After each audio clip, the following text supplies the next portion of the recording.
말씀 역대하 1장 1절로 12절까지 말씀 보겠습니다. 13절까지 말씀 보겠습니다. 역대하 1장 1절로 13절까지 말씀입니다.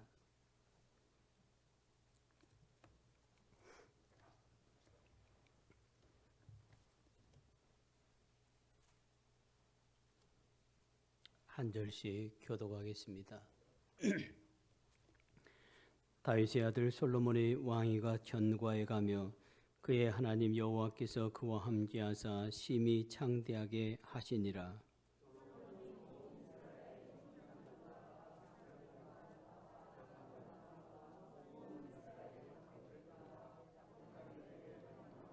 솔로몬이 온 회중과 함께 기브온 산당으로 갔으니 하나님의 회막 곧 여호와의 종 모세가 광야에서 지은 것이 거기 있음이라.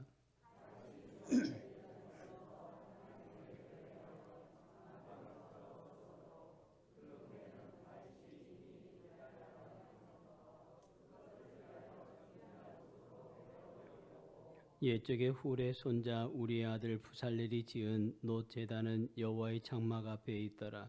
솔로몬이 회중과 더불어 나아가서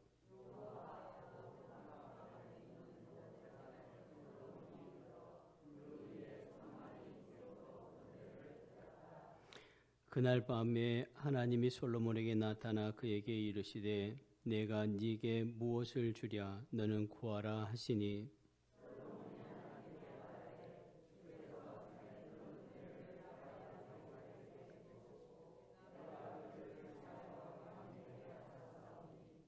여호와 하나님이여 원하건대 주는 내 아버지 다윗에게 허락하신 것을 이제 굳게 하옵소서.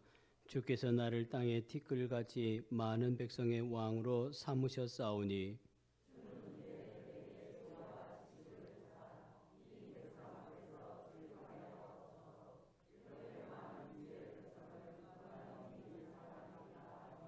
하나님이 솔로몬에게 이르시되 이런 마음이 내게 있어서 부나 재물이나 영광이나 원수의 생명 멸하기를 구하지 아니하며 장수도 구하지 아니하고 오직 네게 다스리게 한 내 백성을 재판하기 위하여 지혜와 지식을 구하였으니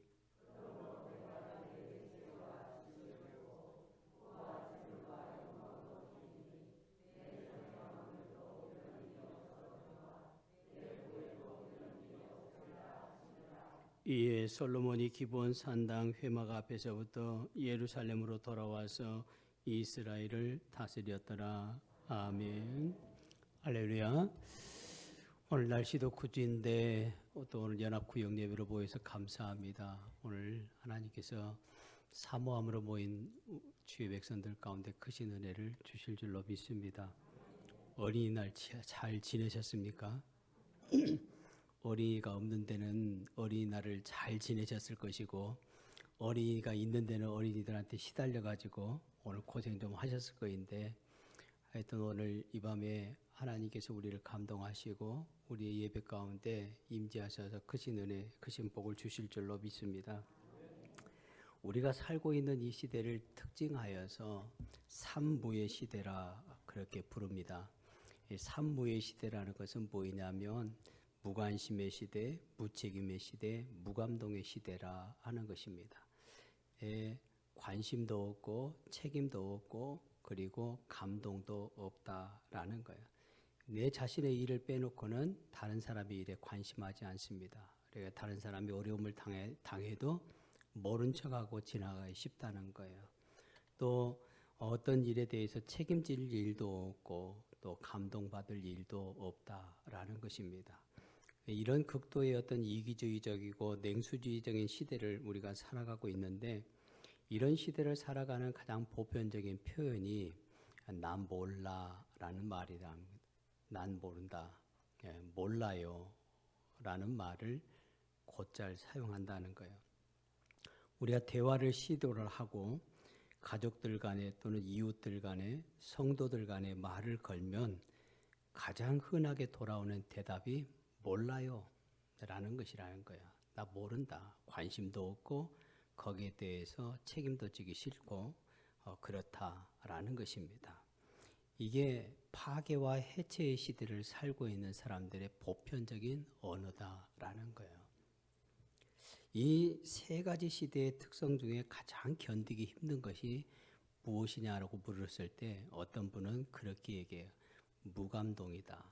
오늘날 이 시대는 감동을 찾아볼 수 없다는 거예요. 좀 우리의 가슴을 좀 뜨끈뜨끈하는 그런 이야기들을 찾아보기 쉽지가 않다라는 것입니다. 무감동하다라는 거예요. 감동받을 일이 희귀하다는 거예요. 그래서 조그만한 일에도 누가 좀 나를 감동시키면 그냥 엄청나게 감동하는 거예요. 그만큼 감동받을 일이 없기 때문에 그렇습니다. 근데 오늘 이 시대에 정말 무관심하고 또 무책임하고 무감동하는 이 시대를 살아가는 우리가 정말 누군가로부터 감동을 받고 싶지 않은가 하는 거예요. 그래서 텔레비전에 어떤 프로그램에 조그만이라도 감동이라도 있으면 예를 들면 전주에 노송동에 그 봉투 아저씨 그 이름 모를 아저씨 키다리 아저씨 키다리인지 키가 작으신 분이는 모르겠지만은 이름 모르게 해마다 이렇게 봉투를 갖다 주는 그런 사람들의 이야기를 통해서 우리는 크게 감동을 받곤 하는데 거꾸로 우리가 한번 생각을 해보면 하나님의 백성으로서 우리가 하나님을 감동시키는 일이 과연 얼마나 되는가 하는 거예요. 하나님은 우리를 통해서 감동받으시기를 원하세요. 하나님께서 하나님의 아들 예수 그리스도를 우리에게 주시기까지 사랑하시고 그 아들을 십자가에 죽으셔서 우리를 하나님의 자녀 삼아주셨는데 그 하나님은 우리를 통해서 감동받고 싶어 하신다라는 사실입니다. 오늘 본문의 말씀에 솔로몬이 하나님 앞에 은혜를 입는 이야기가 기록되어 있어요. 하나님 앞에 큰 복을 받게 되는데 하나님께서 솔로몬에게 탁월한 지혜와 지식을 주시고 부와 재물과 명예까지도 주셨습니다.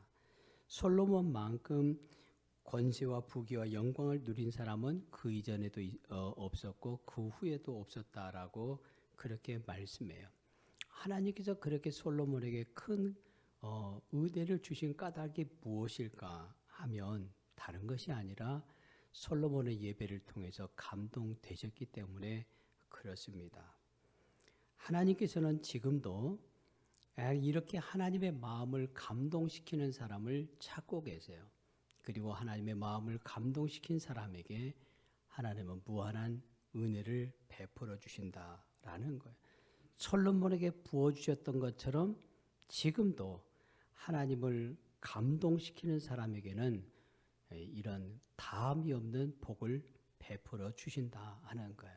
그래서 오늘 이제 5월달 우리가 구역 공과에 보면 예배에 대해서 기도에 대해서 말씀을 하고 있는데 우리가 어떻게 하나님을 감동시킬 것인가, 어떤 예배가 하나님을 감동시키고 또 솔로몬의 어떤 점이 하나님께서 그렇게 감동하셔서 솔로몬에게 그 기도에 응답해 주시고 복을 주셨는가 하는 것을 생각해 보기를 원하는데 솔로몬의 예배는 감사의 예배였다라는 것입니다.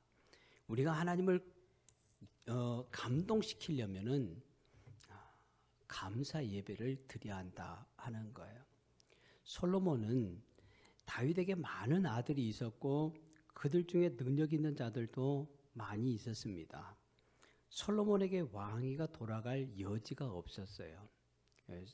우리가 새벽에 말씀을 보았을 때도 마찬가지지만 솔로몬은 왕을 이을 감이 안 된 거예요. 왜냐하면 그 위에 훨씬 더 뛰어난 아들들이 많이 있었기 때문이고 솔로몬은 태생적으로 부정한 여인의 아들이라는 그 원죄를 가지고 살아야 했습니다. 간음하여서 우리아를 죽이고 그리고 바세바에 난 아들은 죽었지만 그의 어머니는 늘 하여튼 부정한 여인이라는 그 이름이 따라다닐 수밖에 없었어요. 그리고 그 여인에게서 난 솔로몬도 형제들이나 사람들에게 그 좋지 않은 눈길을 받을 수밖에 없었다라는 것입니다. 그런데 그런 어떤 열악한 환경 가운데 전혀 가능성 없는 그런 상황 가운데서 솔로몬이 왕위를 잇게 되고 그의 나라가 견고해지고 또 그의 세력과 나라가 심히 창대하고 번창했다라는 거예요. 근데 그 이유를 솔로몬은 그렇게 얘기하고 있어요. 하나님께서 그와 함께 하셨기 때문이다라고 얘기해요.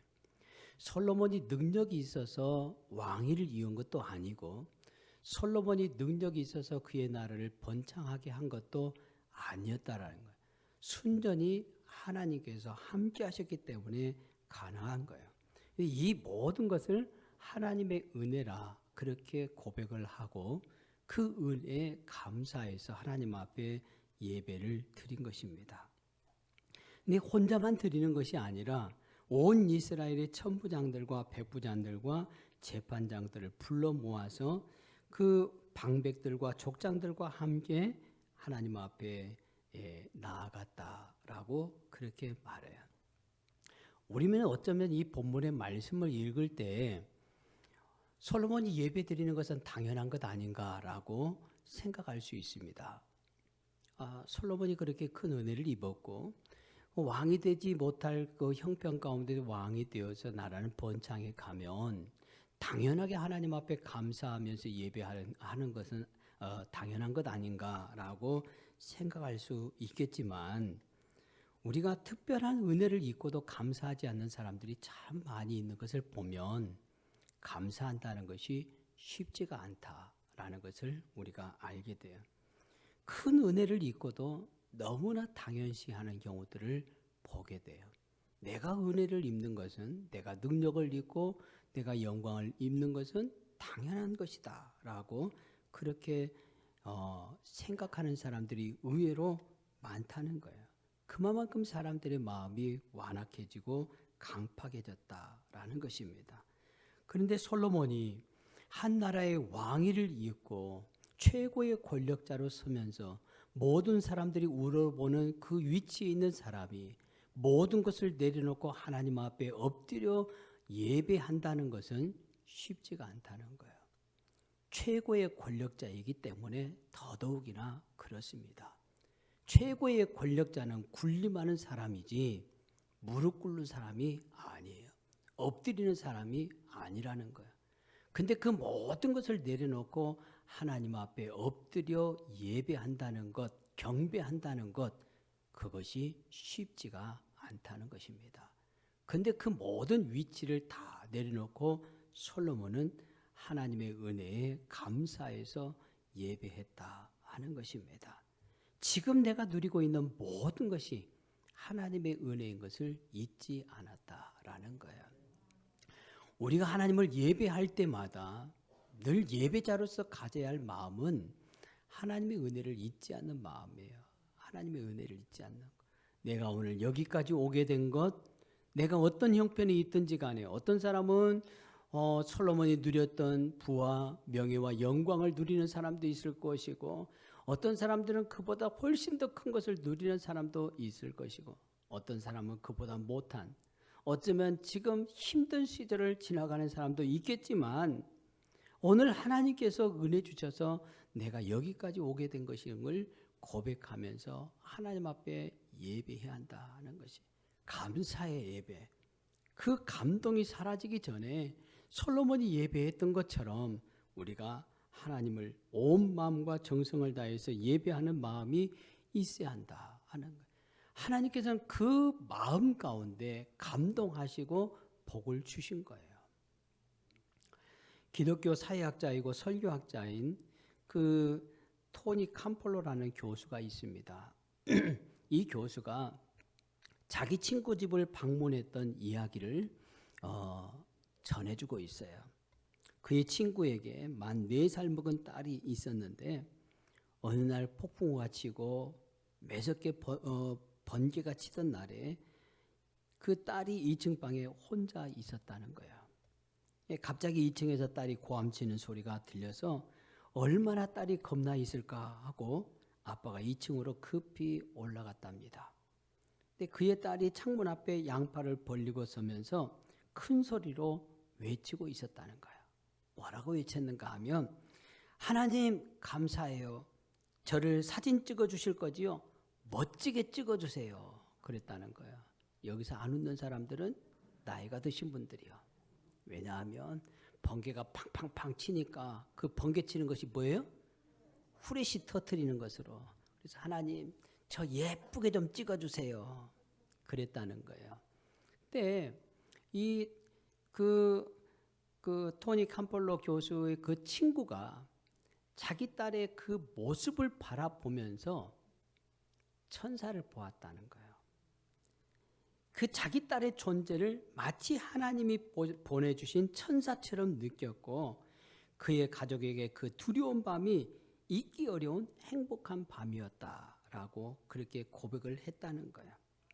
근데 캄폴로 교수 또한 이 자기 친구의 이야기를 들으면서 감사의 진정한 의미와 그 인생을 바라보는 시각을 교정할 수 있었다라고 그렇게 고백을 해요.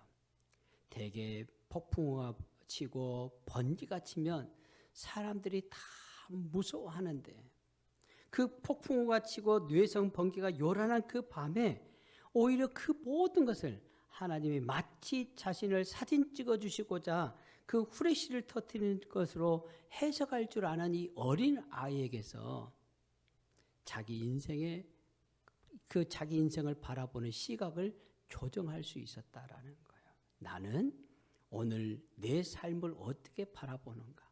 어떤 사람은 그것이 무서운 밤이었을 거요, 어떤 사람은 두려움의 밤이었을 거인데 그 두려움과 무서움조차도 하나님이 나를 사진 찍어주기 위한 하나님의 별이라고 생각하는 이 어린아이 같은 심정, 그 시각이 오늘 우리 가운데 있어야 한다는, 그 입술에서 감사합니다. 하나님 감사해요. 나 이쁘게 찍어주세요 하는 이 어린 아이의 그런 고백과 같은 감사가 오늘 우리에게는 과연 있는가 하는 것입니다. 하나님은 오늘 우리의 감동에 여전히 감동하십니다. 감사를 드리는 그 예배에 감동하신다는 거예요. 감사로 드리는 찬양과 기도에 하나님께서는 감동하시고 하나님 앞에 감사로 드리는 예물에 하나님은 감동하신다는 거예요. 의무적으로 드리는 예배도 좋지만 감사함으로 드리는 예배를 하나님은 크게 감동하시고 그에게 복을 주신다는 거예요. 우리가 단 한 번 예배를 드리더라도 감사함으로 드리는 예배가 돼야 해요. 의무감으로 드리는 예배는 하나님을 감동시키지를 못합니다. 두 번째로 하나님을 감동시키는 예배는 최선을 다해서 드리는 예배다라는 것입니다. 6절 말씀 우리가 함께 보겠습니다. 6절 말씀. 6절 시작.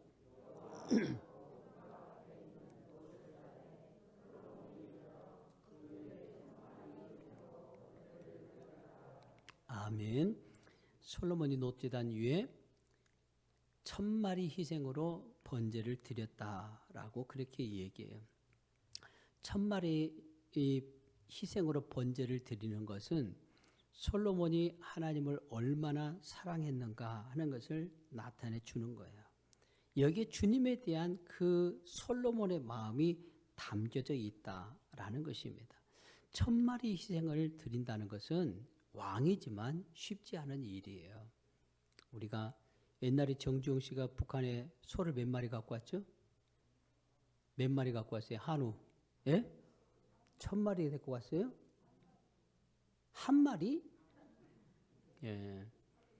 그 정주영 씨가 데리고 간 그 소를 갖고도 온 세계가 떠들썩 하잖아요. 한 마리 아버지 거 훔쳐갖고 내려왔는데 그 한 마리 훔쳐갖은 것을 이제 북한이 힘들다고 정주영 씨가 통 크게 소를, 그때 내가 생각할 때는 500마리인가 그걸로 생각하고 있는데 그걸 보내주니까 그냥 북한이 감동을 하고 세계가 감동을 했는데, 솔로몬은 왕이지만 지금같이 축산업이 발달되어 있지 않던 그 시대에 1000마리의 번제를 하나님 앞에 드렸다라는 것이 쉽지가 않아요. 그 번제단이 크지도 않거든요. 크지도 않은데 계속 1000마리를 도축한다고 생각해 보세요. 1000마리를 도축해 가지고 그것을 계속 하나님 앞에 태워서 번제한다는 것 쉽지가 않습니다. 하루에 되는 것이 아니에요. 맨날 며칠을 계속해서 그 피비린내 나는 그 도축의 현장에 있어야 하고 그것을 계속 불러 태워서 번제를 드린다라고 생각을 해보세요. 근데 솔로몬이 이렇게 많은 시간, 많은 경제적인 부담 그리고 많은 정성이 필요한 이 예배를 드린 것은 어느 누구도 생각하지 못한 것이었습니다. 그럼에도 불구하고 솔로몬이 이렇게 하나님 앞에 정성을 다해서 1000번제를 드린 까닭은 다른 것이 아닙니다. 솔로몬은 하나님을 섬기는데 최선을 다하고 싶었던 거예요. 자기가 힘을 다해서 하나님 앞에 예배하고 싶어 했던 거예요. 단순하게 남들이 드리는 예배를 흉내내기보다는 자기에게 주신 그 하나님의 놀라운 은혜를 생각하면서 자기가 할 수 있는 최선을 다해서 하나님을 예배하기를 원했다는. 솔로몬이 소 한 마리 번제를 드린다고 해서 누가 뭐라고 할 사람 아무도 없습니다. 왜냐하면 족장들은 소를 가지고 번제를 드렸어요. 그것이 당시의 표준이었어요. 근데 솔로몬은 한 마리의 소를 번제로 드리는 것이 아니라 그보다 1000배를 더해서 하나님 앞에 번제를 드렸다는 거예요. 이건 어느 성경에도 1000번제를 드리라고 하는 법도 없었고 그렇게 드린 사람도 없었어요. 어느 누구도 상상할 수 없었던 것입니다. 그런데 솔로몬이 이렇게 엉뚱하게 그 1000마리의 번제를 드릴 생각을 한 것은 자기는 남의 드리는 그런 예배를 흉내내는 것이 아니라 자기가 최선을 다해서 하나님 앞에 섬기기를 원했다라는 자기의 마음, 자기가 받은 그 은혜를 표현하고 싶어 했던 거예요. 하나님은 최선을 다한 그 예배에 감동하시는 거예요. 요한복음 12장 말씀에 보면 베다니의 마리아가 예수님의 발에 향유를 부은 사건이 기록되어 있습니다. 마리아는 무엇을 생각하고 하나님 앞에 이 주님 앞에 그렇게 향유를 발에 부었을 것인가? 이 여인은 고이 간직한 옥합을 가지고 예수님의 발에 붓습니다. 그런데 이 옥합의 값어치를 뭐라고 얘기하는가 하면 300데나리온이라 그렇게 생각을 한 거예요. 자기의 삶의 가장 중요한 순간에 보통의 때는 결혼할 때 예물로 지참하는 거예요. 그런데 이 예물로 지참하는 그 향유를 예수님의 발 앞에 붓는데 값어치가 300데나리온이라 그렇게 얘기해요. 노동자의 하루 품삯이 1데나리온이에요. 300데나리온이라는 것은 결국 1년치 품삯이라는 거예요. 그럼 오늘날로 따지면 하루 품삯을 10만 원 잡으면 3천만 원이에요. 5만 원 잡으면 1,500만 원이에요. 그 어마어마한 돈, 이 베다니의 마리아는 경제적으로 여유 있는 여자도 아니었습니다. 그런데 그 어마어마한 값어치의 것을 예수님의 발에 부었다라는 것입니다. 그리고 그것이 주님 앞에 자기가 할 수 있는 최선의 헌신이었고 해야 할 헌신이라고 믿었던 거예요. 그런데 사람들은 이것을 다 어리석은 허비다, 소비다라고 비난을 했어요. 그런데 예수님의 견해는 달랐어요. 사람들은 다 어리석다. 왜 그 값어치 있는 것을 예수님의 머리에 붓고 예수님의 발에 붓느냐. 그것을 팔아서 가난한 사람에게 주면 훨씬 더 좋은 일에 사용할 수 있을 것인데 잘못 쓴 것이다 라고 그렇게 평가를 했어요. 그런데 예수님은 그렇지 않았어요.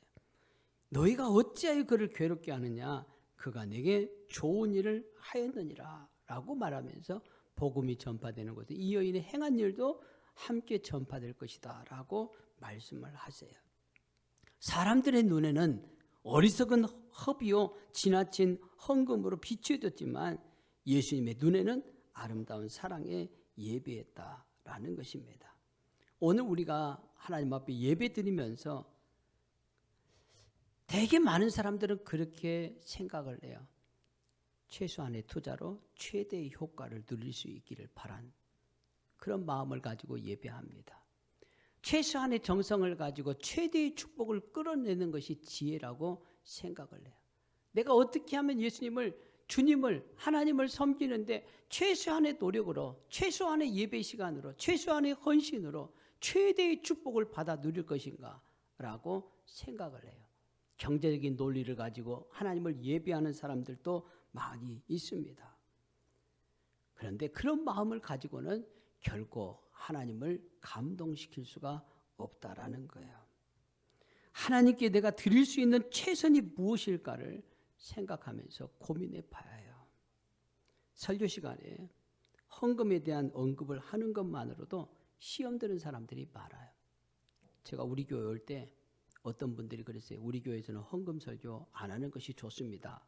왜냐하면 전임자가 그렇게 했기 때문에 그렇습니다. 라고 얘기해요. 근데 헌금 설교를 안 하는 것은 성도들이 복받지 말라는 거예요. 왜냐하면 하나님 앞에 헌신하지 않고 봉사하지 않고 투자하지 아니하고 어떻게 복을 받아요? 복받지 말라는 것하고 똑같아요. 헌신하지 말라는 것은 성도들을 묶어놓은 것과 똑같습니다.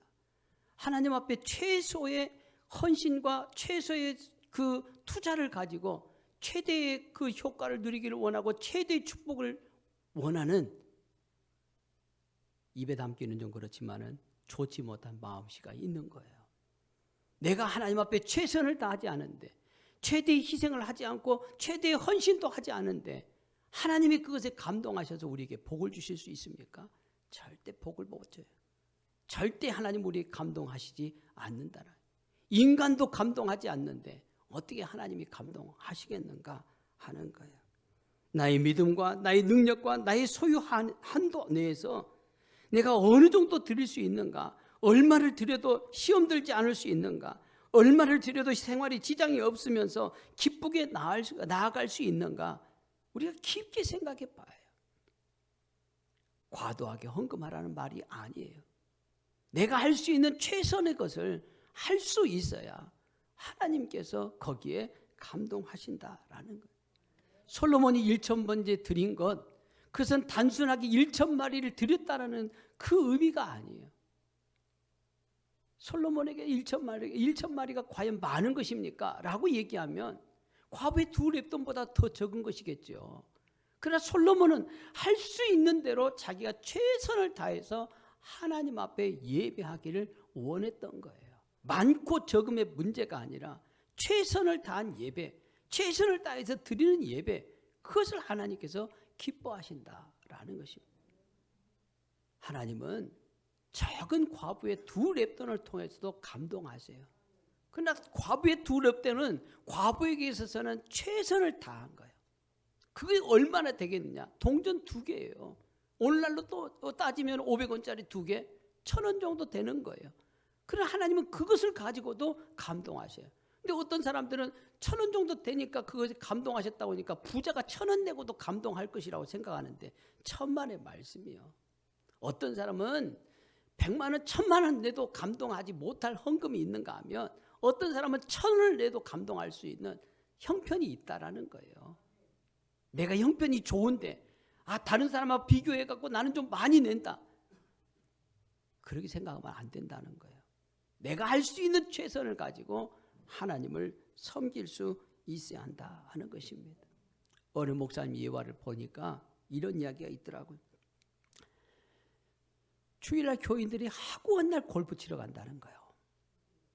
우리나라 얘기 아니에요. 우리나라 뭐 하고한 날 골프 치러 가겠습니까? 미국 우리 한인교회 이야기인데 하고한 날 골프 치러 가요. 주일날 빼먹고 골프장에 가요.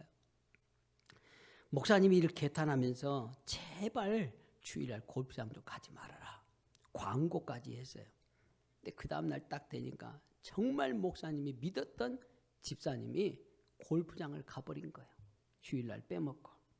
그래서 너무 섭섭해가지고 전화를 걸었어요. 집사님, 나는 다른 사람들이 다 주일날 골프장 가도 집사님은 안 갈 줄 알았는데 집사님까지 그렇게 가니 내가 마음이 시험 들었습니다. 그러면서 얘기를 했더니 그 집사가 하는 말이 가관이에요. 목사님, 교회에 가서 예배를 드리면 몸은 교회에 와 있는데 마음은 골프장에 가 있고, 골프장에 가면 몸은 골프장에 와 있는데 마음은 교회에 와 있습니다. 그러면 몸보다는 마음이 교회에 와 있는 것이 낫지 않겠습니까? 우리 교인들은 그런 말 하지 마시기 바랍니다. 목사님 진짜 시험 듭니다. 몸보다 마음이 교회 가는 것이 나으니까 차라리 나는 골프장 가서 늘 아이고 오늘은 주일날인데 교회 가야 하는데 이렇게 생각하는 것이 낫지 않겠느냐, 그렇게 얘기했다는 거예요. 어떻게 대답해 줘요? 하나님은요, 우리가 온 몸과 마음으로 예배하기를 원하세요. 그게 영과 진리로 예배하는 거예요. 모든 마음과 정성을 다해서 예배한다. 몸 따로 마음 따로가 아니라 몸과 마음이 함께 예배하기를 원하신다는, 그게 최선을 다하는 예배예요. 내 마음은 그렇지 않은데요. 그러면서 우리가 예배하는 것, 그것이 아니라 내 마음이 그러면 내 삶도 그래야 한다는. 아이고 나도 주일날 지키고 싶었는데, 나도 그렇게 드리고 싶었는데, 나도 그렇게 헌신하고 싶었는데가 아니라 그렇게 해야 한다는 거예요. 최선을 다해서. 많고 적은 것, 얼마만큼의 시간이 중요한 것이 아니라 몸과 마음을 다한 그 정성에 하나님은 감동하신다는 거예요. 예배 잘 드리고 수지 맞은 사람이 솔로몬이었어요. 하나님은 오늘도 지금 그렇게 수지 맞는 사람을 찾기를 원하세요. 하나님을 감동시키는 사람을 찾기를 원하신다 하는 것입니다. 그래서 우리가 늘 이 땅에 살면서 내가 드리는 예배, 내가 섬기는 이 섬김의 헌신을 통해서 하나님을 감동시킬 수 있는 사람들이 되기를 바랍니다.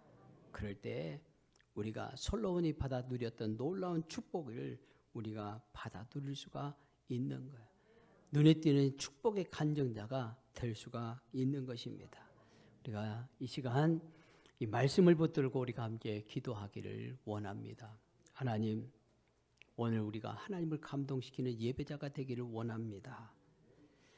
내 모든 것이 하나님의 은혜임을 깨닫고 그 감동을 가지고 하나님 앞에 나아갈 수 있기를, 마음이 강팍해지고 정말 완악해진 이 시대에 내가 은혜 입는 것이 당연한 것이 아니라 내가 하나님의 크신 은혜 가운데 있음을 깨닫고 원망하는 자리가 아니라 감사의 자리로 나아갈 수 있기를, 그래서 솔로몬이 드렸던 것처럼 최선을 다한 예배를 가지고 하나님 앞에 은혜와 복을 누릴 수 있는 주님의 자녀들 되기를 위해서 우리 함께 기도하시고, 오늘 5월달 가정의 달인데 우리 가정들을 위해서 우리가 함께 기도할 수 있기를 바랍니다.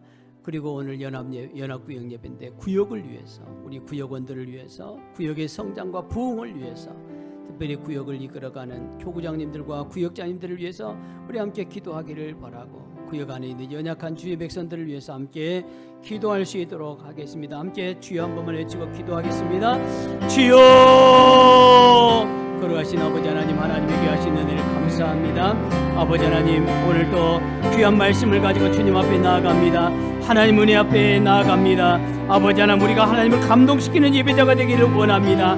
아버지 하나님, 우리의 삶이 아버지 내 자신의 능력 때문이 아니라 하나님의 은혜 때문임을 깨닫고 아버지 하나님 앞에 감사함으로 나아가는 주님의 자녀를 되게 하여 주시옵시고, 마음이 강팍하여서 은혜를 입는 것이 내가 당연한 것이 아니라 아버지 하나님 기대했던 대로 은혜를 입지 못하면 원망하는 것이 아니라 아버지 오늘 우리 삶 속에 베푸신 놀라운 은혜를 인하여서 오늘도 하나님 앞에 감사함으로 나아갈 수 있도록 주님 역사해 주시옵시고, 내가 하나님 앞에 드릴 수 있는 최선을 가지고 하나님 앞에 헌신하며 봉사하며 하나님 앞에 예배할 수 있도록 주님 도와주시기를 간절히 원합니다. 오늘 내 삶 가운데서 최선을 다하는 것이 무엇인가를 깊이 고민하고 생각할 수 있도록 주님 역사하여 주시옵소서. 아버지 하나님, 5월 가정의 달을 맞이해서 우리 가정들을 하나님께서 능력의 장 가운데 붙들어 주시기를 간절히 원합니다.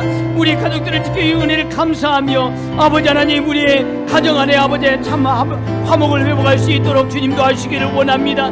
때로는 가시가 되어 있는 가족들, 때로는 아픔이 되고 슬픔이 되는 아버지 하나님, 고통이 되는 우리의 가족들을 아버지 하나님 치유하여 주시고 회복시켜 주시기를 간절히 원합니다.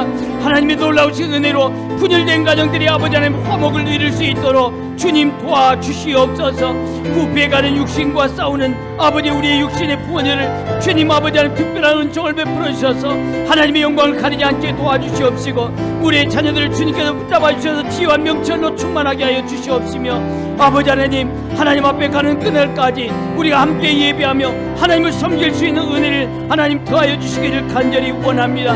우리의 자녀들이 늘 예배에 승리하고 교회 안에서 신앙의 아버지 올바른 인격을 가지고 예수 그리스도를 배우며 예수님을 닮아가는 아버지 지혜로운 자녀들이 될 수 있도록 아버지여 역사하여 주옵소서.